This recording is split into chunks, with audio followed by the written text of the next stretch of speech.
A force that is powered to perform, equipped to dominate, inspired to hold sway by might and unparalleled courage. A force that is defined by the ethos of duty, honor, courage. Combat ready to deter and defeat any misadventure.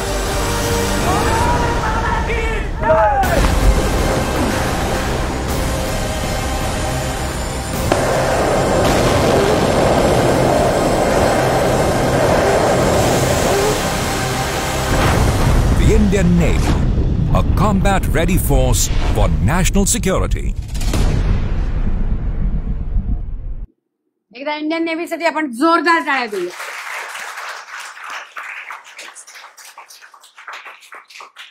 तर आज आपल्याकडे कोण आलेले आहेत? Lieutenant commander Manropkar sir. आपण bachelor of engineering automobile ही पदवी प्राप्त केली. युनिव्हर्सिटी टॉपर असल्यामुळे इतर कित्येक संधी खुणावत होत्या, पण आपण लष्करात जायची आस आणि वर्दीचा ध्यास असल्यामुळे भारतीय नौदलात सामील झालात आणि ते सुद्धा सबमरीनच्या केडरमध्ये, नौदलाच्या सबमरीन केडरमध्ये. जर्मन मेड INS शंकुश आणि रशियन मेड INS सिंधू केसरी या 2 सबमरीनवर सिनियर इंजिनियर ऑफिसर या पदावर कर्तव्य निभावण्याची अतिशय दुर्मिळ संधी, ही अतिशय रेअर संधी आहे जी आपणास प्राप्त झाली. 10 वर्ष आपण भारतीय नौदलामध्ये अतिशय सक्षमपणे आणि निष्ठेने काम केलं. आपल्या उपस्थितीमुळे आज आपण एका वेगळ्याच विश्वात जाणार आहोत. सर, आपलं मनपूर्वक स्वागत, जोरदार टाळ्यांनी स्वागत करूया. गिरीश, मी जरा आपल्या तुझ्यापर्यंत यायच्या आधी एक थोडासा माझा अनुभव, म्हणजे आपण सिव्हिलियन्सना कसं काय अनुभव आहे या सबमरीनचा हे मला सांगते. मी जरा ते दाखवते आधी. एकतर हे शन्नो वरुणा असं म्हणतात तुम्ही, बरोबर आहे ना? शन्नो वरुणा ही ऋग्वेदातली एक वरुण देवालाही शांतता राखावी आणि आमचं कल्याण निर्माण करावं अशी एक, ते वरुण देवाला काय म्हणतात तुम्ही त्याला, एक बोधवाक्य आहे तुमचं, शन्नो वरुणा, अशी सुरुवात ते करत असतात. तर मी ही सबमरीन आहे, हा स्टॉक फोटो आहे कारण तिथे फोटो काढायला अलाउड नसतं. मी गेले होते सबमरीनवर आणि लकीली गिरीशचाच मित्र होता तिथे, त्यांनी मला तिकडे बोलावलं होतं की तुम्ही नेहमी आर्मीबद्दल बोलता, आम्ही एवढं पाणी राखतो. मला ते अगदी त्याचे शब्द आठवतात की मावशी तुम्ही नेहमी आर्मीबद्दल बोलता, आम्ही किती पाणी राखतो, तुम्ही काय आमचं आम्हाला काय भेटायलाच येत नाही. म्हटलं सांग मला, मी येते. आणि मग मी विशाखापट्टणमला गेले आणि मग मी त्या ह्या फोटो आहे अशा सबमरीनवर गेले. सबमरीनवर गेल्यावर मी काय त्याला म्हटलं, चला मला, त्यांनी मला सांगितलं इथे उभे राहिल्यावर म्हटलं की हा हे सबमरीन, ओके चला उतरूया, परत पाठी जाऊया. म्हटलं अरे मला बघायचंय आत कसं आहे. तो बोला you can go inside ma'am. तर मी म्हटलं का, मला परमिशन आहे. तर तो बोला नाही असं नाही, पण तुम्ही जाणार कशा. म्हटलं दार उघडून. मग ते सगळे हसले मला, मी दार उघडून म्हटलं. तर तो बोला बघा तुम्ही नक्की चॅलेंज तुम्ही घेताय, मला कळे ना एका जायचं एवढं चॅलेंजिंग काय असेल. म्हटलं हा पक्का मैं करूंगी जो भी आप बोलोगे. तर बोले चलो. आणि मग त्यांनी काय केलं, हे जे आहे ना, मला वाटलं इथे दारबीर असेल आणि ते उघडून मला आत नेतील. त्यांनी हे जे आहे ना ते असं असं करून उघडलं. मी असं खाली बघितलं, असे कित्येक रॉड होते तिथे आत असे खोल. आणि तो बोला चलो. म्हटलं का, आपको अंदर जाना है ना, अभी उतरो. पंगा तो लिहाय, भोग तुझ्या कर्माची फळं असं माईक म्हणत शेवटी म्हटलं आता जायलाच पाहिजे, इज्जत का सवाल आहे. मग मी अशी उलटी झाले आणि त्या रॉडवरनं उतरत उतरत उतरत मी खाली गेले. यू वॉन्ट बिलीव्ह, ती जेट्टीवर होतं. मला आत जाऊन मला गुदमरायला झालं, कारण मी तुम्हाला सांगते आत काय होतं. जस्ट मी काय बघितलं, मी अशी उतरून गेले, एवढंसं आकाश दिसलं ते उतरेपर्यंत, नंतर दिसलंच नाही. नंतर मी एका केबिनमधनं दुसऱ्या केबिनमधनं जाताना हे असं सरळ चालताच येत नाही, वाकूनच जायचं, सरळ चालूच शकत नाही. त्याच्यानंतर मी ही बघा जागा, त्यांचे सगळ्या मशिनरीमधनं चालायचं, त्यातनं गेले. नंतर मी त्यांचं टॉयलेट बघितलं. This is look at this toilet.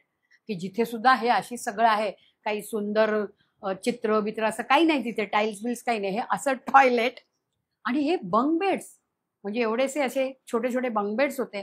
आणि मग ही सगळी मुलं, ही सगळी त्या सबमरीनमधनं जाणारे अफसर्स होते ते. आणि मी त्यांना म्हटलं, अरे सगळे हसतायत, जस्ट सी, कोणाच्या चेहऱ्यावर काही त्रास आहे का काही नाही. मी तर तेवढ्या वेळात त्रासले. मी म्हटलं, अरे हे सगळं काम तुम्ही कसं करता त्या तिथे राहून. म्हटलं, तुम्ही काल किती जण आले यातनं? आम्ही म्हणे 42 जण आलो. आणि म्हटलं, उद्या तुम्ही 10 जण जाणार का? तो बोलला, नाही, उद्या आम्ही 48 जाणार. म्हटलं, या नळकांड्यातनं? तो म्हणे, हो. म्हटलं, अरे तुम्ही हे कसं करता, हे काम कसं करता? तेव्हा त्यांनी मला अतिशय सुंदर सांगितलं की मावशी, आम्ही काम करतच नाही, आम्ही एन्जॉय करतो. तर मोमेंट तुम्ही गोष्ट एन्जॉय करायला लागाल, अभ्यास, सध्या तुमच्याकडे अभ्यास, एन्जॉय द स्टडीज, मग तुम्हाला ते काम, डोक्याला त्रास, आता सगळे चेहरे कसे सुंदर प्रसन्न करा बरं. पृथ्वीचं डोक्यावर वजन घेतले असे चेहरे नकोत. आनंद आहे ना, मस्त आहे, शो दॅट, बी हॅपी. आपल्याला काहीच करावं नाही लागत. काय ते करतात ते ऐकल्यावर आपल्या लक्षात येईल आपल्याला किती थोड्या गोष्टी करायच्यात. ओके, सो हे सगळं मी जेव्हा बघितलं तेव्हा मी म्हटलं, हॅट्स ऑफ. हे सबमरीनर्स काय जे करतात हे तुमच्यापर्यंत निश्चित पोहोचायलाच हवं. आणि म्हणून आपण आज हा विषय घेतला. आणि मला असं वाटलं की हे डेंजरस ऑप्टिमिझम, तर हा जो डेंजरस ऑप्टिमिझम आहे याचं मला फक्त तुम्हाला असं सांगायचं की डेंजरस इज भीषण है ना, आणि ऑप्टिमिझम म्हणजे सकारात्मकता. हे दोन शब्द कसे मॅच झाले? म्हणजे भीषण सुंदर मुलगी होती असं नाही आपण म्हणत ना, आपण काय म्हणतो, खूप खूप सुंदर मुलगी होती. पण भीषण याच्यामध्ये एक नकारात्मकता आहे आणि ऑप्टिमिझम मध्ये एक सकारात्मक, ह्याचं कॉम्बिनेशन काय आहे आणि तो काय लेवलला आणि तो कशा रीतीने अप्लाय करायचा असतो डेंजरस ऑप्टिमिझम, हे सांगायला आपल्याकडे आज गिरीश सर आलेले आहेत. तर सर, सुरुवात करताना मला आधी एक सांग की तू नेव्हीमध्ये गेलात, म्हणजे तू असं समुद्रात भरपूर फिरलायस किंवा पाण्यात भरपूर होता? तू शाळा कॉलेज कुठे तुझं काय? मी आहे पुण्यापासून 200 किलोमीटर सांगली जिल्हा. तो सांगली जिल्ह्यामध्ये एक टाउन आहे इस्लामपूर, ज्याचं आता रिसेंटली नामकरण झालं ईश्वरपूर. सो मी तिथला आहे, ज्याच्यात जवळपास कुठेही समुद्र नाही. रादर मी म्हणेन की मी 21 वर्ष वयाच्या फक्त घरी होतो, कारण माझं स्कूलिंग, माझी माध्यमिक शाळा, माझं ज्युनियर कॉलेज, माझं इंजिनिअरिंग कॉलेज हे सगळं माझ्या टाउनमध्येच होतं. सो 21 वर्ष मी घराच्या बाहेर गेलो नव्हतो. मी समुद्रही पाहिलेला नव्हता. स्विमिंग येत होतं? स्विमिंग येत होतं, कारण गावाकडची मुलं असल्यामुळे विहिरीमध्ये आपल्या सगळ्या मित्रांबरोबर जाणे, त्यामुळे स्विमिंग ते आपलं जे बेसिक असतं किंवा फ्लोट करू शकतो पाण्यात टाकल्यानंतर, बुडणार नाही एवढं स्विमिंग येत होतं. डुंबणं एवढंच येत होतं. पण विहिरीचं असल्यामुळे ते डुंबणं, पाण्याची एक भीती गेलेली होती. Yes, right. असं माझं बॅकग्राऊंड होतं की ज्याला किंवा माझ्या घरामध्ये कोणी आर्म फोर्सेसची बॅकग्राऊंड असेल, आईकडून वडिलांकडून, असंही कोणी नव्हतं. मी म्हणेन की माझ्या फॅमिलीमधला मी पहिलाच फौजी आहे की जो आर्म फोर्सेसमध्ये एक ऑफिसर म्हणून त्यानं आपलं करिअर केलं. अच्छा, एक तर तू येस काय बरोबर, एक तर हा युनिव्हर्सिटी टॉपर. आता तुम्हाला माहिती आहे कॉलेजेसमध्ये लगेच लोक येऊन काय घेतात रे, इंटरव्ह्यू घेऊन त्यांना कॅम्पस इंटरव्ह्यू घेतात आणि लगेच त्यांना ऑफर होतात ना सॉलिड जागा. तर आता म्हणजे मोठ्या मोठ्या कंपन्या बोलवत असतात. हा तर युनिव्हर्सिटी टॉपर होता. मग मला एक कळत नाही की तुला एवढं टॉपर, तुझ्यासमोर एवढ्या संधी असणार, वेगवेगळे कॉर्पोरेट तुझ्याकडे येऊन विचारणार आम्हाला पाहिजे तुझ्यासारखा हुशार मुलगा, मग तू नेव्ही कसं सिलेक्ट केलंस? मी इंजिनिअरिंग मध्ये दोनदा, म्हणजे माझ्या सेकंड इयर आणि थर्ड मध्ये टॉपर होतो, ऑटोमोबाईल होतो.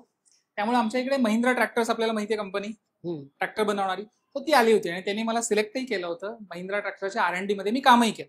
सो माझ्या करिअरची सुरुवात ही कॉर्पोरेटमध्येच झाली आणि जिथे मी R&D मध्ये होतो, रिसर्च अँड डेव्हलपमेंटची, म्हणजे महिंद्राचं कांदिवली मधलं 7व्या मजल्यावरचं AC ऑफिस, असं छानसं करिअर सुरू झालेलं होतं. पण माझ्या बरोबरच माझे काही 2-3 मित्र होते की आमच्या सगळ्यांमध्ये ती एक खुमखुमी होती की काहीतरी वेगळं आणि युनिफॉर्म घालता येतंय का बघायचं.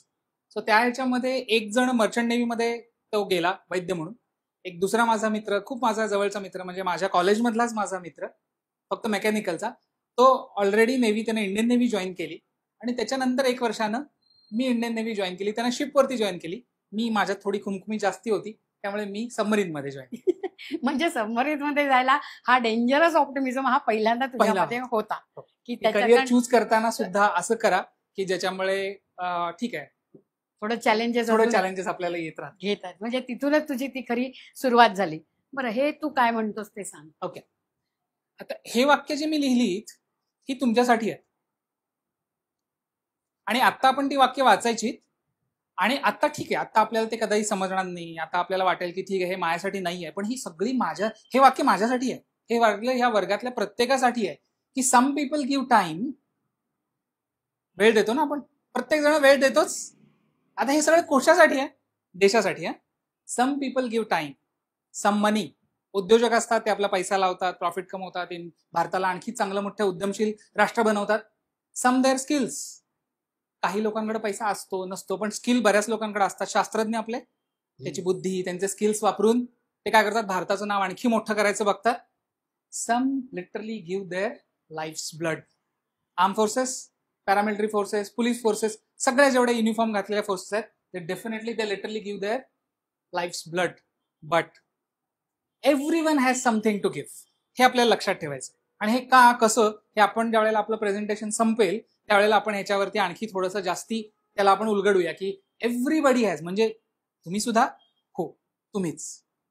कळलं? सो ही लास्ट लाईन तुमची आहे, आणि ती कशी तुम्ही पुढे आत्मसात करणार त्याच्यावर आपण पुढे जाऊया. सो ये है.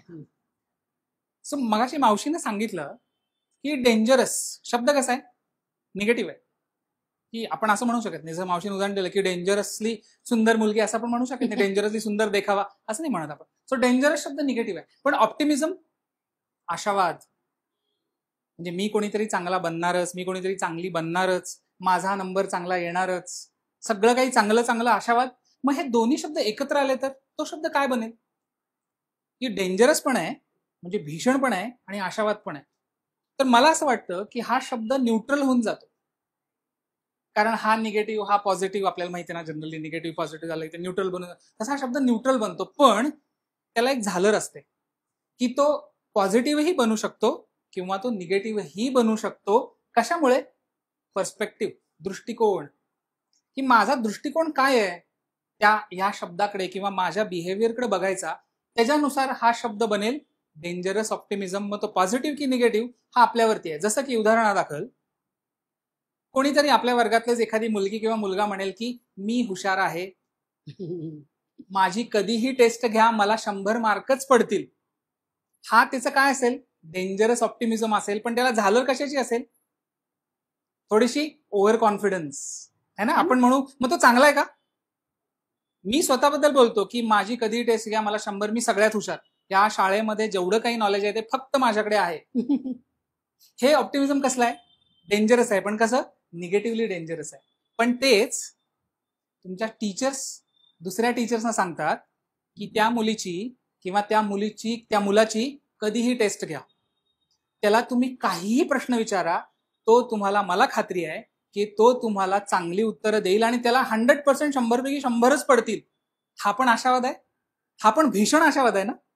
की एखाद्या विद्यार्थ्याबद्दल एखादे टीचर सांगतात की अरे तो मुलगा ना, तो अप्रतिम आहे, त्याचा, ती विद्यार्थींना ती अप्रतिम आहे, तिला प्रचंड नॉलेज आहे. हा पण भीषण आशावाद आहे. पण मग त्याला झालर कशी आहे, ती पॉझिटिव्ह. म्हणजे दृष्टिकोन महत्वाचा आहे. करेक्ट. कोण म्हणतंय, म्हणून तर दृष्टिकोन महत्वाचा आहे. त्यासाठी एक कार्टून आहे आपल्याकडे की दृष्टिकोन का महत्वाचा. आणि या दृष्टिकोनाचं तुम्हाला लक्षात आलं ना, दृष्टिकोन शब्द नॉर्मली तुम्हाला उदाहरण देतात बघा, की अर्धा ग्लास पाणी आहे आणि अर्धा ग्लास रिकाम आहे. तर तर तुमचा दृष्टिकोन काय, अर्धा रिकाम आहे. एक जण म्हणेल अर्धा भरलेला आहे. हेच हा दृष्टिकोनाचा जो फरक आहे तो कसा आहे हे आपण एका पुढे कार्टून वरनं बघूया. येस, काय कार्टून मध्ये पहिल्या ह्याच्याकडे जाऊ, की एक पूर्ण पाण्यानं असं भरलं, पाण्याचे सगळीकडे पाणी आहे, आणि एक छोटासा असा लँडस्केप, असं थोडासा एक छोटा आहे, त्याच्यावरती हा माणूस खुश झालाय. कारण इतके दिवस पाण्यानं वेढलेल्या बेटावरती राहून राहून तो कंटाळलाय, त्याला आता जीव वाचवायचा आहे, आणि त्याला काय दिसतंय, बोट येते. बरोबर. म्हणजे त्याचा दृष्टिकोन काय, चला आता सुटलो. बरोबर. पण दुसऱ्या कार्टून मध्ये काय होतंय, ही बोट आहे आणि हा पण तेच म्हणतोय चला सुटलो. म्हणजे हाच माणूस, हा माणूस आहे, मागच्या हाच इथे साईडला. बरोबर. पण त्याच्या बोटीला पडलीत भोकं आणि त्याची बोट लागली बुडायला. मग तो खुश काय झाला बघून, की अरे बरं झालं, आता ही बोट सोडून मला कुठल्या तरी जमिनीवरती जाता येईल. सो ह्याचा दृष्टिकोन होता मी सुटलो, याचा दृष्टिकोन होता मी सुटलो. सो दृष्टिकोन महत्वाचा आहे, नक्कीच आहे. तो आपण पुढे जाताना बघूया आणखी. ते आपल्या ज्या सगळ्या जर्नीमध्ये आपल्याला कळेल की दृष्टिकोन का महत्वाचा. प्रत्येकाला करिअरमध्ये काहीतरी छान करायचं आहे. कोणाला IIT जॉईन करायची आहे, कोणाला IIM मधून आपलं हे करायचं आहे, कोणाला बाहेरच्या युनिव्हर्सिटीजमध्ये जायचं असेल, स्टॅनफोर्ड, हार्वर्ड इकडे जायचं आहे. कशासाठी? पॅकेज. एक मोठं पॅकेज. गुगलमध्ये जायचं आहे, मायक्रोसॉफ्टमध्ये जायचं आहे, लिंक्डइनला काम करायचं आहे, जेणेकरून एक भरभक्कम पॅकेज. आणि पॅकेज बरोबर काय हवंय? एक छान ऑफिस. असंच पाहिजे ना ऑफिस? की बघा ना, जवळजवळ किती 50-60व्या मजल्यावरती ऑफिस, असा छान व्ह्यू. बरं, माझी एकट्याची केबिन आहे ही माझी एवढी एकट्याची केबिन. बरं, माझा स्टाफ, मला हवं तसं डेकोरेशन, आणि कंटाळा आला तर रिक्लायनर पण आहे, की काम करून कंटाळा आलाच तर ठीक आहे, ये बैस थोडा वेळ विश्रांती घे, स्टाफ येऊन विश्रांती घेईल. बरोबर? असं माझं स्वप्न आहे ना. मला असा जॉब हवाय की असं पाहिजे. बरं, एवढं करून, कारण ते मोठी कंपनी आहे, ती मला सांगणार आहे की ह्या क्लायंटला भेट, इकडे जा, ह्या परदेशी जा, तिकडे जा, इकडे जा. त्यावेळेला माझी सोय कशी लागली पाहिजे? 5 स्टार. बरोबर ना? कारण मी एवढ्या मोठ्या पदावरती आहे, माझी सोय 5 स्टार, मला पूर्ण कम्फर्ट पाहिजे. माझ्या कामाच्या ह्याच्यामध्ये मी कामातनं परत आलो की मला गाडी घ्यायला आली पाहिजे, सोडायला गाडी आली पाहिजे, चांगलं हॉटेल पाहिजे. सो मी काम केलं, मी फिरलो, मी हॉटेलमध्ये राहिलो. आता काय झालं? मला कंटाळा आला. किती काम करून घेते माझ्याकडून. मग आता मला काय हवं? रिक्रिएशनल ऍक्टिव्हिटी पाहिजे, की माझ्या टीम बरोबर मला कुठेतरी बाहेर घेऊन चला. असतात ना आपल्याला स्ट्रीम आउटिंग असतात. आपल्या इथं कोणा सगळ्या टीमला घेऊन ट्रेकिंगला जातात, कुठल्या तरी रिसॉर्टला जातात, आणि आपण टीम बिल्डिंग ऍक्टिव्हिटी करतो. आणि तिथे आपण काय करतो? मौज मजा करतो. का? कारण मी या ऑफिसमध्ये बसून काम केलं, कंटाळलो, रिक्लायनरवर पण बसलो, काही वेळेला बाहेर गेलो, 5 स्टार मध्ये राहिलो, तरी पण मला वाटतं की नाही, चला मी आता खूप कंटाळलोय, मला टीम मध्ये. आता एवढं करून पण काय होतं? मला येतो कंटाळा. मग मी म्हणतो मला लीव्ह पाहिजे, कारण इतका वेळ मी फक्त ऑफिससाठीच दिलाय ना. भलेही चांगलं ऑफिस आहे, तुम्ही हॉटेलमध्ये सोय केली, तुम्ही टीम बरोबर चांगलं मला एवढं सगळं करून आणलं, पण आता मला काय हवी आहे? रजा. मला आता लीव्ह हवी आहे. का? कारण मला माझ्या फॅमिली बरोबर टाइम घालवायचा आहे. झालं ना? हा काय झाला? हा आयडियल सिनेरिओ आहे ना, की मला हवं तसं केबिन, हवं तो कम्फर्ट, माझ्या सगळ्या जेवढे सहकारी आहेत त्यांच्याबरोबर घालवलेला चांगला टाइम, आणि एवढं सगळं करून काम करून कंटाळल्यानंतर हवं त्या वेळेला मला माझ्या फॅमिली बरोबर वेळ घालवता आला पाहिजे. आणि तुझं ते ऑफिस साफ करणार इतर माणसं, हो, तुझं सगळं लावून ठेवणार इतर माणसं, तुझी गाडी शोफर चालवणार, मी फक्त येणार, तू फक्त येणार आणि काम करणार. येस. या व्यतिरिक्त मी काही नाही. आता आपण इथे जाऊया तुझ्या वर्किंग प्लेसला. आता तेही काही गोष्ट, म्हणजे आपण मगाशी जे बघितलं तेही एक वर्क प्लेस होतं, की जिथे आपण कंटाळा आल्यानंतर रिक्लायनरवर गेलो होतो ना. इथे काम करतानाच असंच करावं लागतं, झोपूनच काम करावं लागतं. छान आहे ना? की काम करताना झोपायला लागतंय, कारण इथे जागाच नाहीये. मला इथे जर काही बिघाड झाला तर मला उभा राहून, किंवा मला ती लक्झरी नाहीये की जिथं मी ठीक आहे, मला खुर्ची आणून दे रे, मी थोडंसं काम करत बसतो, थोडंसं बाजूला घेतो. नाही, मला हे असंच काम करावं लागतं. जिथे जनरली आपण 30-40 डिग्री टेम्परेचर झालं की आपल्याला कसं व्हायला लागतं, इथे ज्या वेळेला इंजिन चालतं त्यावेळेला 60-70 डिग्री टेम्परेचर असतंच. आणि त्यावेळेला तिथे भलेही तुम्हाला चटके बसतात, पण मला ह्या 2 इंजिनमध्ये ज्या वेळेला काम करायचं आहे त्यावेळेला चटके बसतात, त्यावेळेला आपल्याला बऱ्याच ह्या गोष्टी कराव्या लागतात. ही माझी वर्किंग स्पेस होती, सो मला हे करावंच लागतं, कारण मला जागा नाही आहे. मला हे खाली घुसून मग तिथून धूर येतोय, ते गरमी लागतीये, नाही, मला हे करायचंय. सगळ्यात डेंजरस प्लेस म्हणजे इथं तरी मी म्हणेन जीवाचा धोका नाही अजून तरी. इथे तर असा जीवाचा धोका आहे की इथे सगळे असे गॅसेस तयार होतात, कारण हे बॅटरी पीठ आहे, सबमरीनचं बॅटरी पीठ. एक बॅटरी जवळजवळ एक 500-600 किलोची असते, आणि अशा शेकडो बॅटऱ्या असतात. आणि त्या बॅटऱ्यांचं मेंटेनन्स करण्यासाठी, त्या सगळ्या बॅटरीजचा मेंटेनन्स करण्यासाठी हा माणूस काय करतोय, त्याने तिथे एक असा एक प्लॅटफॉर्म असतो चाकांचा, त्याच्यावर तो खाली उतरून झोपतो, आणि तो सरकत पुढेपर्यंत जातो, आणि त्याच्या वरती जागा नसते, एवढीच जागा असते.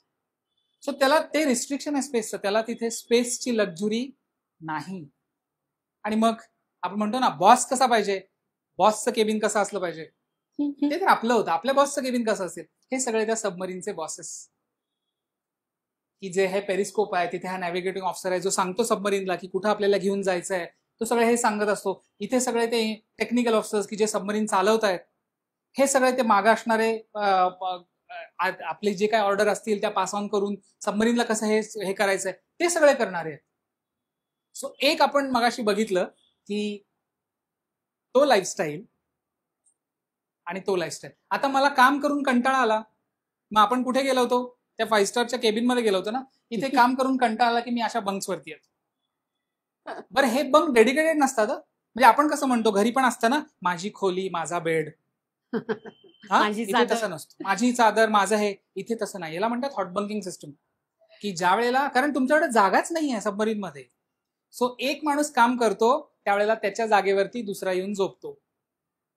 कंपल्सरी झोपावंच लागेल, कारण तुला जर रात्री काम करायचं असेल तर दिवसा झोपावंच लागेल, दिवसा काम करायचं असेल तर रात्री झोपावंच लागेल. सो आणि नाही झोपलास तर मग बघ तुझी जागा शोध, मग उभ्या झोप घ्यावी लागेल पण काम केल्यानंतर. सो हे माझं हे आलं. बरं, मगाशी आपण रिक्रिएशनल ऍक्टिव्हिटी बघितल्या की टीम बरोबर आपण काय करत होतो, खेळ खेळत होतो, आपण बाहेर जात होतो, ट्रेकला जात होतो. हे बघा, हे रिक्रिएशन आहे सबमरीन मध्ये. मी योगा करतो. कुठे? त्या आहेत टॉर्पिडोज, जे मिसाईल्स असतात ना. आपण ह्याच्यावर तशा पद्धतीने सबमरीन मधून ज्या पद्धतीने सोडतात त्याला म्हणतात टॉर्पिडोज. सो त्याच्यावरती मला थोडासा स्पेस मिळतो, तिथे मी काय करतो, रिक्रिएशनल ऍक्टिव्हिटीज करतो. की थोड्याफार काही गेम्स असतील काय, पण त्या नेहमी करू शकत नाही, हे कधी कधीच करायला मिळतं. सो हे लाईफ आहे सबमरीनचं. सो एक ते आणि एक हे. आता आपण एक व्हिडिओ बघूया. हाजी, म्हणजे हे आपण आता बघितलं काय आहे ते, बरोबर आहे. आता त्या व्हिडिओमध्ये ऍक्च्युअली कसं दिसतं ते जस्ट आपण बघूया. हे तू आधी मला सांग, ही ती सबमरीन बरोबर? सबमरीन म्हणजे काय असतं? एक लोखंडी नळकांड आहे असं पण म्हणू, आणि त्याला बंद केलंय कारण पाणी आत येईल ना, कारण आपल्याला पाण्याला खाली जायचंय. आणि आपण सगळे त्या नळकांडात बसलोय आणि ते नळकांड आपण घेऊन निघालोय पाण्याच्या खाली. पण पाण्याच्या खाली किती जाऊ आपण? आपला स्विमिंग पूल किती खोल असतो? 5 फूट. 5 फूट असतो ना. आपण किती जातोय? 300 मीटर, 400 मीटर. मग प्रत्येक 10 मीटरला 1 kg प्रेशर वाढत जातं. मग त्या नळकांड्यावरती किती प्रेशर येणार आहे? 30 kgचं प्रेशर येणार आहे, आणि ते आपण खाली घेऊन जातोय. बरं, मग नंतर ऑक्सिजन कसा? जेवढा घेऊन गेलो तेवढाच ऑक्सिजन ना. मग नंतर बाकीचा ऑक्सिजन नाही, लक्झरी नाही ती. मग ते कसा असतो तो पण आपण डिस्कस करू. पण लक्झरी, ऑक्सिजन ही सुद्धा सबमरीन वरती लक्झरी असते, जो आपण सहज घेतोय, जो आपण इथे आता आपल्याला त्याची पर्वा आहे का? नाही, पण तिथं पर्वा असते. म्हणून आम्ही जाळतो, आम्ही वाटेल ते फटाके उडवून प्रदूषण करतो. इथे मात्र तसं नाही आहे. इथे तुम्हाला अन्न जे शिजवतो त्याला फोडणी देऊ शकत नाही, कारण फोडणी दिलेली जी उडते ती सबमरीन मध्येच राहते, ती माझा ऑक्सिजन खाते. म्हणून आम्ही फक्त बॉइल्ड फूड खातो. हे बघूया.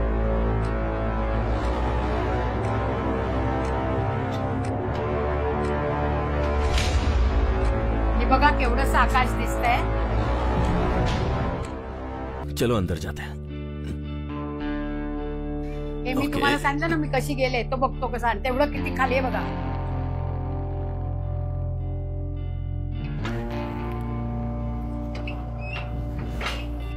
ये क्या है? बस इतना सही? बाकी जगह कहाँ है? सिर संभाल के. अभी तुम जिससे उतरे उसे कॉनिंग टावर कहा जाता है. काय म्हणतात त्याला? याला कॉनिंग टॉवर म्हणतात. सो सबमरीन बेसिकली, सबमरीन हे का बनलंय? पाण्याच्या खाली शांतपणे जाणे, शत्रूच्या जे काही त्यांचा जहाज, ज्या वेळेला युद्ध प्रसंग येईल त्यावेळेला जर समोरासमोर जहाजं आली तर काय होईल? एकमेकाला आपण दिसू, आपण एकामेकावरती फायर करू, आपण मिसाईल सोडू आणि त्या जहाजांना नष्ट करू. पण सबमरीनचं काम काय आहे? शांतपणे पाण्याखाली जावा, शत्रूच्या त्या जहाजांच्या खालून प्रवास करा. जर जसं आज्ञा असेल किंवा ठीक आहे शत्रूचं काय चाललंय कम्युनिकेशन ते ऐका, पण हे सगळं शांतपणे, चुपचाप सायलेंटली, हे सगळं त्याचं काम आहे. मग यासाठी काय हवंय आपल्याला? तर खूप सारी मशिनरी हवी असते. मग त्या मशिनरीला आपण आज जाण्यासाठी 3 एंट्रन्स आहेत. हे बघा सगळे मशिनरी. आणि इथे टोटली डिस्कनेक्ट झालेला. डिस्कनेक्ट कारण आपण पाण्याखाली गेल्यानंतर तिथे कुठला टॉवर आहे आपल्याकडे की माझा फोन लागणार आहे, की मला काहीतरी कोणाशी तरी बोलता येणार आहे, किंवा एखादा पोस्टमन येऊन माझी ऍटलिस्ट पत्र तरी घेऊन जाणार आहे? काहीच नाही. एकदा का माझी जिथून हा आत आला ते कॉनिंग टॉवर, आणि असे 2 आणखी पुढे आणि मागे असे एंट्रन्स असतात. ते एकदा बंद झाले आणि आपण एकदा पाण्याखाली गेलो की आपला बाहेरच्या जगाशी संबंध शून्य. पावभाजी नाही, काय जे आहे ते अंघोळी त्यांना चैन वाटते. हो, अंघोळ, दाढी करणे, हे काही अंघोळ करणे ही चैन असते सबमरीनवर, सगळ्यांना करायला मिळत नाही. नाही. इसीलिए मैं इनका कहा मानूंगा, ऐसा कुछ नहीं करूंगा जिससे इन्हें किसी भी तरह की परेशानी हो या खतरा हो. सर, वो जो सारा सामान था वो कहाँ गया? आता सामान म्हणजे काय ते बघा. स्टोर में रखा गया है. आओ मैं तुम्हें दिखाता हूँ कि स्टोर कहाँ पर. ठीक है, सर ने जो किया मैं भी वो करने की कोशिश करूंगा. त्या स्टोर मध्ये काय आहे ते बघा, ते कसं ठेवलंय ते बघा, आणि आपल्या घरात जागा असते ना, आपण कसे त्या जागा कमी म्हणून वैतागत असतो. ते स्टोर मध्ये काय आहे ते जस्ट सी करूंगा, यहाँ पकड़ूंगा और झूल कर नीचे जाऊंगा. हे असंच जायचं. हो, असंच जायचं. आओ आओ. तो यही है वो स्टोर. सर, इतनी छोटी सी जगह में आप कैसे मैनेज करते हैं? कुछ नहीं, बस अंदर ठंडा रखते हैं. वी कीप इट कोल्ड ताकि राशन खराब ना हो जाए. राशन काय बघ.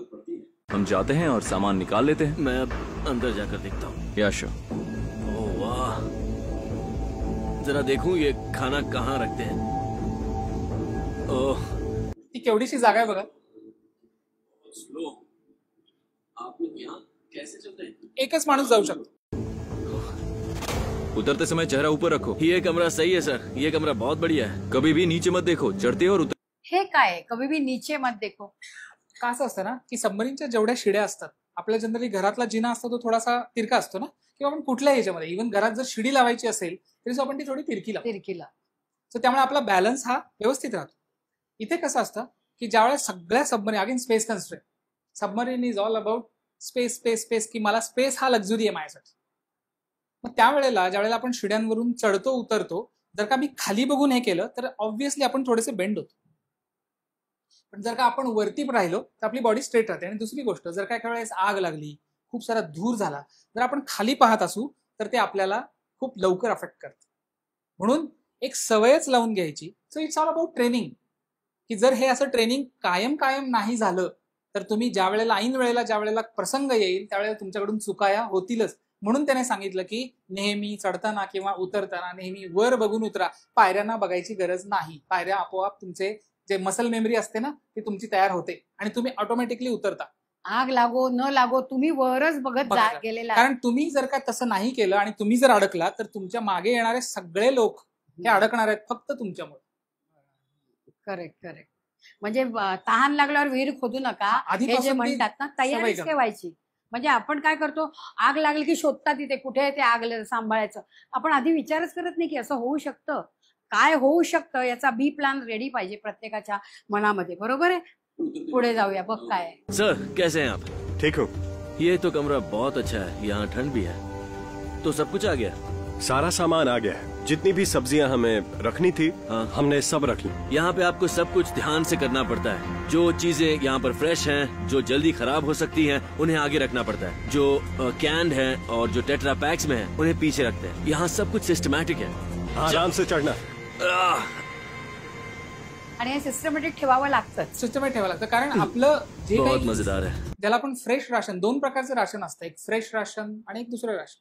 फ्रेश राशन म्हणजे काय, ताज्या फळभाज्या किती दिवस राहतील, आठवडा 10 दिवस, त्याच्यानंतर.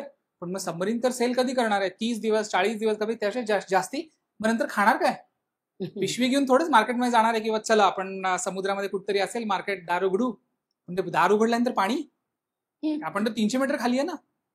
मग म्हणून मग आपल्याला असे काही राशन घेऊन जायला लागतात जे टिकतील, टिन राशन जे असतात ते. म्हणून मग ठेवताना सुद्धा कसं मेटिकुलसली. चीजों को समझने की कोशिश कर रहा हूँ. कोई ऐसी खास चीज है जो तुम यहाँ देखना चाहते हो? Torpedo sir. Torpedo room. मुझे लगता है कि सबमरीन्स के लिए एक रूल बनाना चाहिए.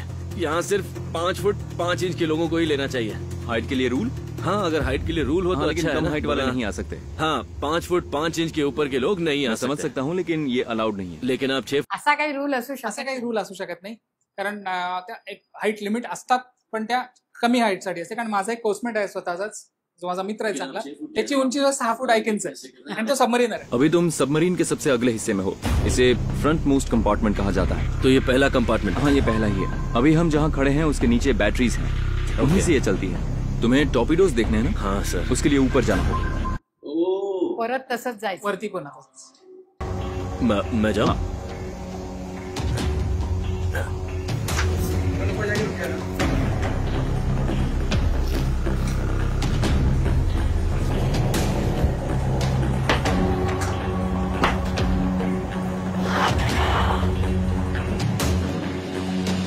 सर, टॉर्पीडो रूम में आपका स्वागत है। घर जैसा लग रहा है। हाँ, लेकिन तुम्हें यही देखना था।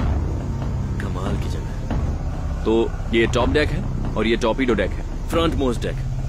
Top most front most deck. Top most front most deck. तू ते मगाशी जे दाखवलं होतं इथे बसूनच, इथेच बसून ते जे रिक्रिएशन, जे योगा करत होते सगळेजण, ते या इथेच करून बसवत. या रूम मध्ये टॉर्पिडो मध्ये हे काय आहे, सगळे आपण शेवटी कशासाठी, सबमरीन काय आहे, वॉर वेसल आहे. सो आपल्याला कुठेतरी फाईट करायचं आहे.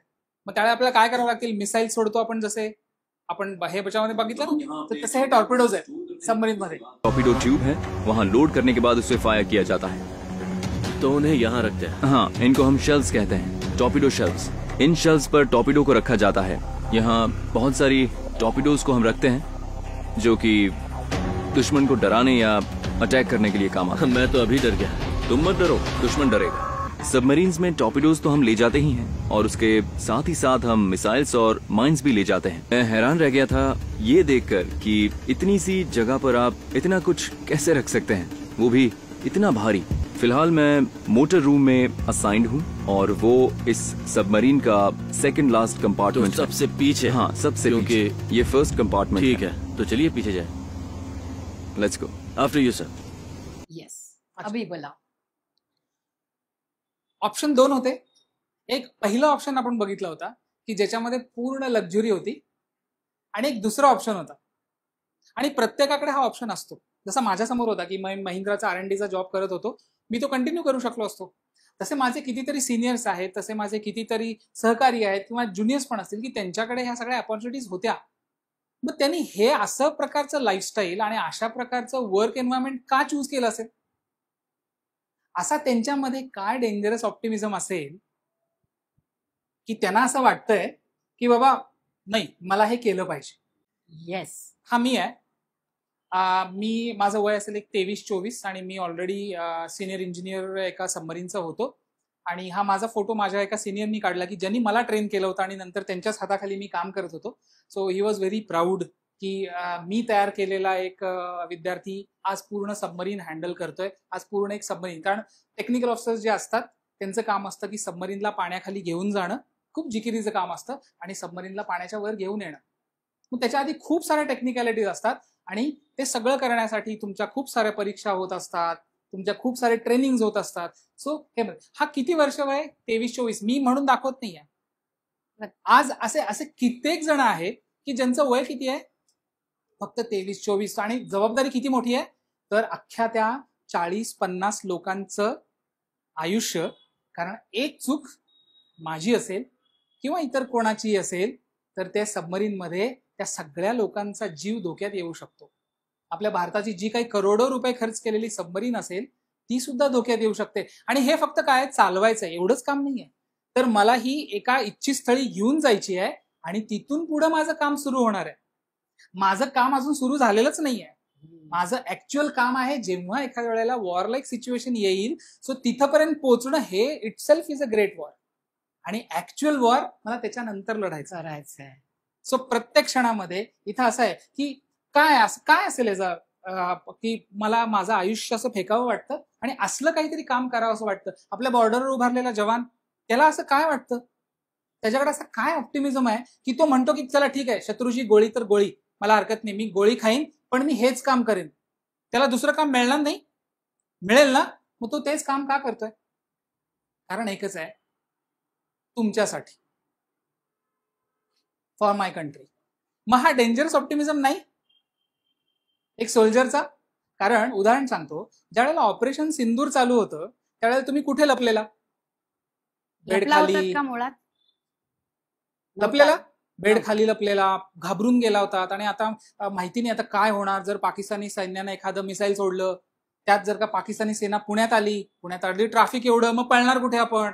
असं वाटलं कधी? का नाही वाटलं? का नाही वाटलं रे? उत्तर द्या मला, का वाटलं ना? बोल. विश्वास. शबास, करेक्ट. सर त्यानं काय सांगितलं, आता आपण त्या मगाच्या जी वाक्य होती त्याच्याकडे येऊया. त्यानं काय सांगितलं की माझ्या सैन्यावर विश्वास आहे. म्हणजे हा त्याचा डेंजरस ऑप्टिमिझम आहे. तो कुणाबद्दल बोलतोय? तिसऱ्याबद्दल बोलतोय, त्यांच्या कॅपॅबिलिटीज बद्दल बोलतोय की माझं सैन्य इतकं सक्षम आहे की पाकिस्तान का इतर कुठलाही देश आमच्यापर्यंत कुठल्याही प्रकारचं जे काही चुकीची गोष्ट घडणार असेल ते होऊ देणार नाही. मग आता आपलं डेंजरस, आपल्यामध्ये आपल्याला जर का ते डेंजरस ऑप्टिमिझम कुणाला तरी तिसऱ्याबद्दल वाटलं पाहिजे ना, तुमच्याबद्दल कोणीतरी डेंजरस ऑप्टिमिझम केलं पाहिजे ना. ते काय असू शकेल की या शाळेची मुलं कशी असली पाहिजेत? आदर्शच असली पाहिजेत. म्हणजे जर का एक प्रसंग बघितला की तुमच्या 4-5 शाळा एकत्र आलेल्या आहेत आणि काहीतरी फंक्शन आहे, तिथे 4-5 शाळा एकत्र आल्यात आणि प्रचंड काहीतरी मुलांचा गोंधळ चालू आहे, पण आपल्या या शाळेचे ज्या शिक्षक आहेत ते निवांत बसलेत. का? कारण त्यांच्या मनामध्ये ते डेंजरस ऑप्टिमिझम आहे की माझ्या शाळेचे विद्यार्थी असं वागणार नाहीत. म्हणजे हे डेंजरस. झालं माझ्याबद्दलचं तयार केलेलं, माझ्या बिहेवियरनं माझ्याबद्दलचं तयार केलेलं डेंजरस ऑप्टिमिझम शिक्षकांच्या मनामध्ये की मला काळजीच नाहीये. मग असं पुढे जाता जेव्हा आपण हे हॉरायझन वाढवू, आज तर शाळा आहे, उद्या पुणे असेल की पुण्यामध्ये असं काहीतरी घडतंय ही मुलं ती नसणार आहेत किंवा हे ते वर्ग तो नसणार आहे. पुढे जाता असं काहीतरी महाराष्ट्रात चुकीचं घडतंय, नाही ही मुलं नसणार आहेत. मग असं करत करत ज्या वेळेला आपण हे बघू त्यावेळेला आपली पर्सनॅलिटी एक चांगल्या प्रकारची घडेल आणि मग उलट्या प्रकारचा डेंजरस ऑप्टिमिझम आपल्याबद्दल कोणीतरी करेल की अरे काहीतरी प्रॉब्लेम झालाय, कोण काम करतंय? या शाळेचा मुलगा. मग काळजी करू नका. जसं कोविडमध्ये भारतानं लस तयार केली, भारतावर कोणाचा विश्वास नव्हता की आपण लस तयार करू, पण भारतानं लस तयार केली आणि इतर जगांना वाटली सुद्धा. करेक्ट. उद्या भारताबद्दल म्हणून आज छोटे छोटे देश भारताबद्दल ते डेंजरस ऑप्टिमिझम बाळगतात की भारत आहे ना, चलो ठीक आहे. करेक्ट. आज तसंच बघायला मिळते ना, असंच होणार आहे. मग आपलं मगाशी जे आपलं वाक्य होतं पहिलं, आणि मला या मुलांना तेच सांगायचं की तुम्हाला काय बनवण्यासाठी आपण हे सेशन्स घेतोय? Responsible citizens of this country, right? हा, म्हणजे तुम्ही त्यांची अपेक्षा काय असते? मी भले पाण्याखाली मी इतके 40 दिवस बाहेर आहे, मी जीवाच्या कराराने करतोय, तुमच्यासाठी करतोय, मग तुमच्याकडनं काय अपेक्षा? You be responsible citizens of this country. They don't expect anything else. हे आपण वारंवार म्हणतोय. आपल्याला चांगलं करायचंय, आपल्याला चांगलं राहायचंय आणि मग त्यांना त्यांच्या कामामध्ये जो काही आणि एक त्यांना उत्साह येईल की यस मी कोणासाठी करतोय, जी मुलं चांगली आहेत आणि त्याच्यात SPM ची मुलं असलीच पाहिजेत. करेक्ट. ओके. तो माझा एक डेंजरस ऑप्टिमिझम आहे की मुलं होणार चांगली, होणार 100%. राईट. आता इथे परत म्हणून ते वाक्य की some people give time, some money, some their skills, some literally give their lives blood, but everyone has something to give. तुम्ही काय देणार आहे? तुम्ही काय देणार आहे सांगा? द्या, काय देताय? मी 10 वर्ष सबमरीन मध्ये घेऊन आलो, आज बॉर्डरवरती एवढे सगळे लढतायत. ऑपरेशन सिंदूर सारखं एवढं सुंदर ऑपरेशन आपण केलं की भारतावरती आज पण नाही आली. तुम्ही काय दिलं? परत काय दिलं तुम्ही? विश्वासानं काय होणार आहे? मला अपेक्षा जास्ती आहे. तर माझं डेंजरस ऑप्टिमिझम काय आहे? तर ही मुलं अशी काही बनावीत की ज्या अशा आदर्शामध्ये चालावीत की त्यांनी भारताचं नाव, भारताचं जे काही आपला हे आहे ते उंचवावं. मग त्यासाठी छोट्या छोट्या गोष्टी आपल्याकडनं अपेक्षित आहेत ना. सोल्जर तुम्हाला असा कधी दिसतो की नेव्हीचा एखादा, मगाशी पण आपण बघितलं, कुठल्याही तुम्ही कधी बेसमध्ये जावा आणि नेव्हीचा युनिफॉर्म कसा असतो? पांढरा शुभ्र. तुम्हाला असं आवडेल की एक असा मळलेला, इथे कुठं डाग लागलेला, असा शूज घाण झालेला, असा युनिफॉर्म घातलेला एखादा ऑफिसर सोल्जर आवडेल? मग आपण काय करू शकतो? तो युनिफॉर्म आहे, तुमचा पण युनिफॉर्म आहे ना. मग मी माझ्या युनिफॉर्म घालण्यामध्ये मी ती प्राईड आणू शकत नाही. छोटी छोटी गोष्ट, मी शाळेत वेळेवर येऊ शकत नाही.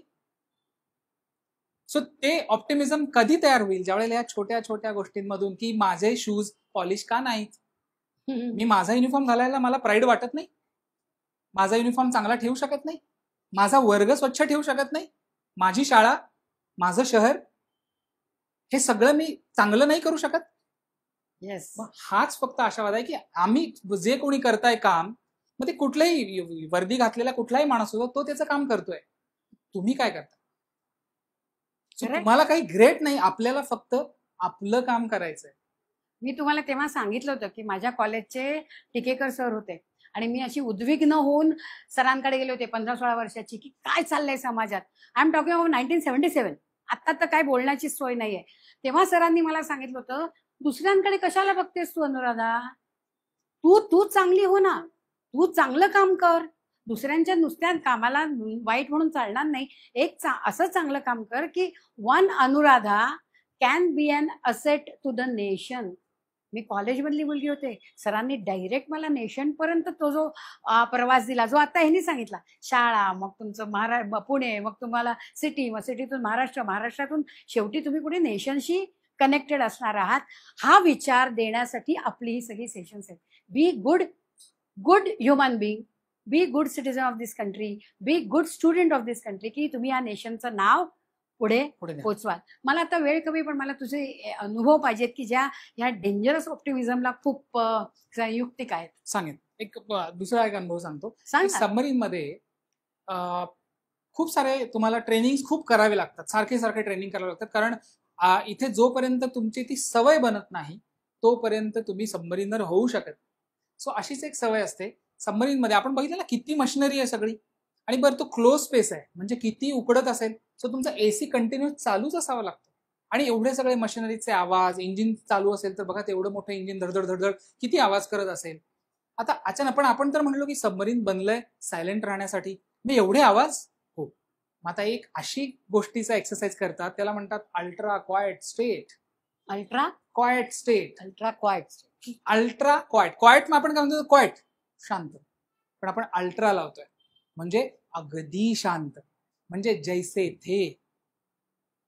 कारण जर का आपण शत्रूच्या एखाद्या, आपण असे वॉरलाईक सिच्युएशन समजूया की ज्या वेळेला आपण शत्रूच्या इलाक्यात सापडलोय आणि त्यावेळेला आपल्याला एखादं शिप शोधतंय, त्यावेळेला आपल्याला काय करावं लागेल, आपलं अस्तित्वच समुद्रामधून नाही असं दाखवावं लागेल. मग त्यासाठी मला काय करायचंय, आवाज नाही, म्हणजे सगळी मशिनरी बंद. अय्यो.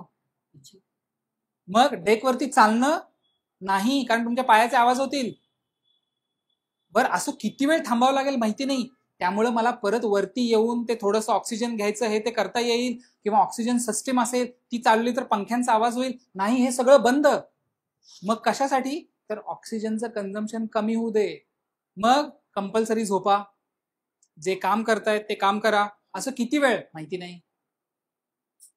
म्हणजे डेकवरती चालणं नाही, फिरणं नाही, व्यायामाची गोष्ट सोडा, माहिती नाही परत जेवायला कधी मिळेल, कारण जेवण करताना परत आवाज होणार आहे.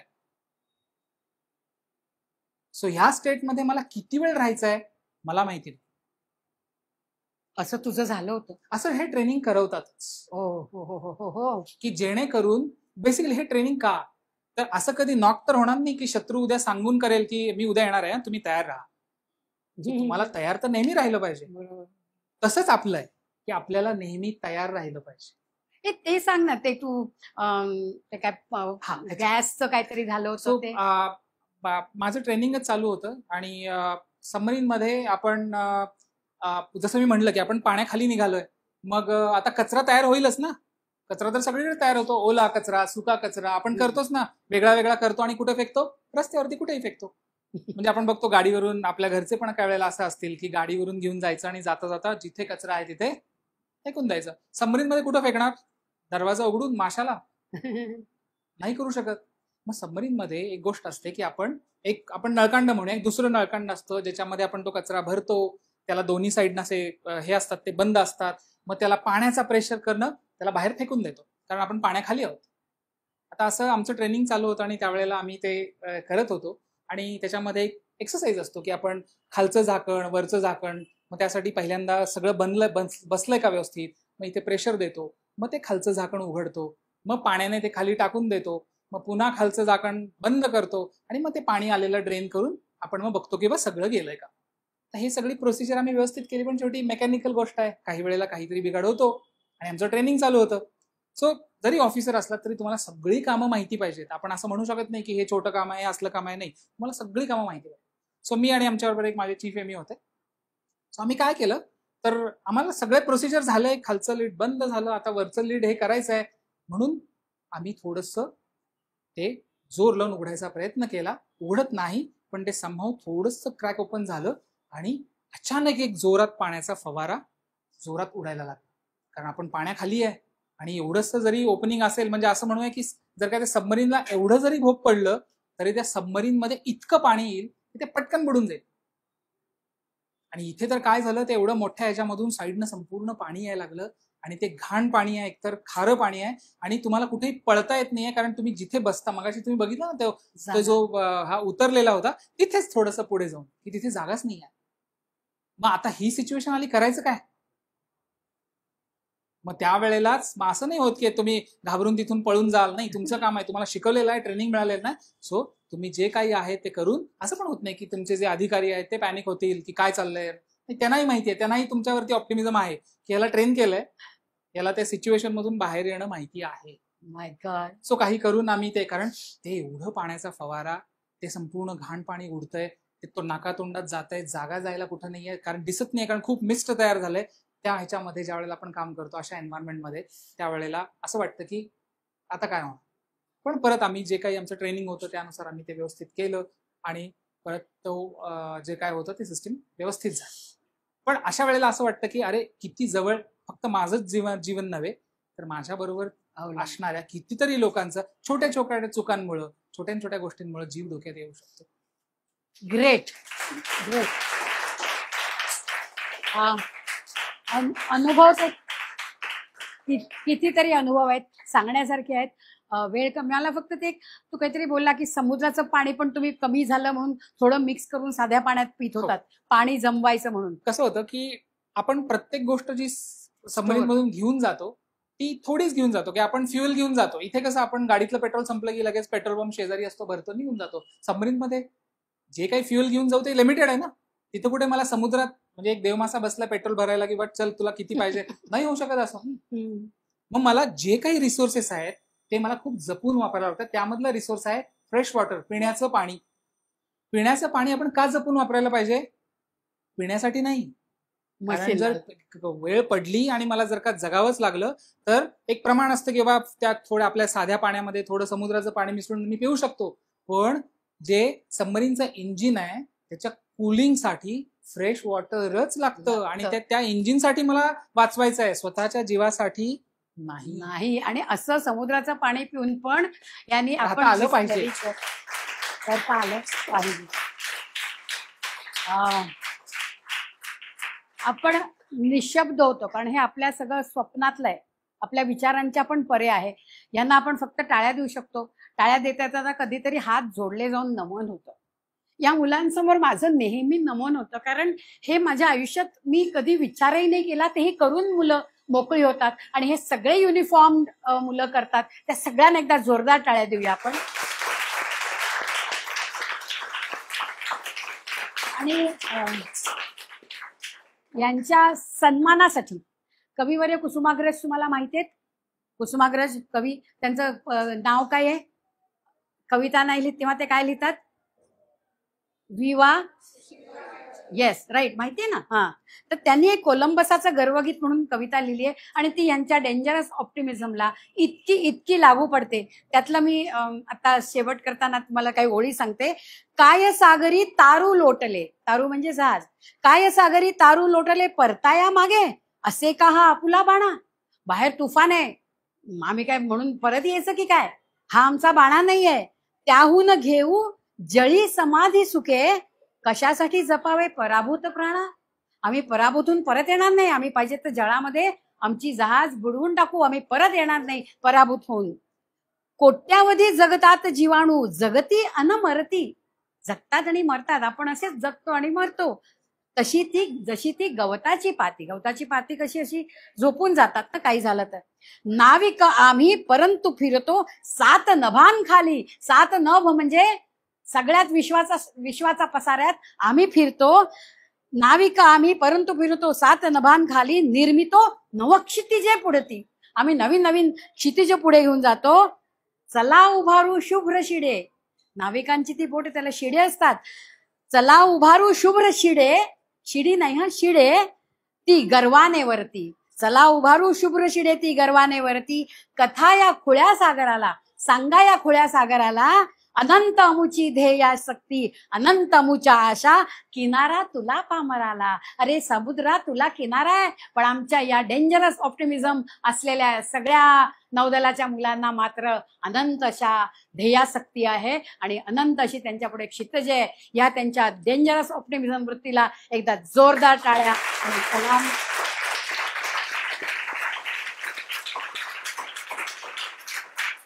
एकदा सगळे उभे राहून जय हिंद म्हणूया. येस, सो जय हिंद. जोरात.